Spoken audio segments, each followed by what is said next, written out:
I'm going to share a real story with you. Why? Well, because I have no friends and I'm lonely. I'm a physiotherapist, and as always, it was a pretty normal OPD day. I was about 3 patients in. Coffee was still warm. Nothing wild. And then he walks in, walking with a cane, tall, kind of intense, eyes darting like he was still on patrol. Former police officer, you could tell he had that I'm always in charge energy.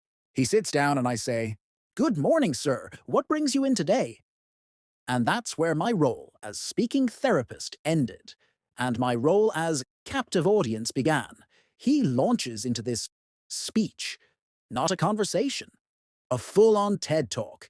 He tells me about every physiotherapist he's ever seen. I went to this guy for 4 days.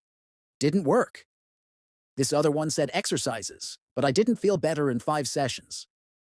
Then I tried a guy on YouTube who said to drink turmeric milk and walk backwards. All the while I'm sitting there like, now here's the catch.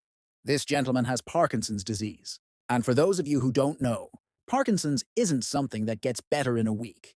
It's a neurological disorder, chronic, progressive. It requires long-term medication, consistent rehab, and patience. But this man, he was out here treating it like a sprained ankle. I tried. I really did. At one point, I leaned forward like, "Sir, may I—" He ignores me and keep going.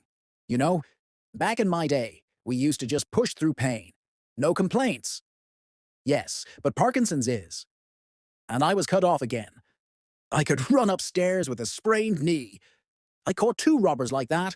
At this point, I'm thinking, "Sir, this is an OPD, not confession." Miraculously, I managed to steer the conversation.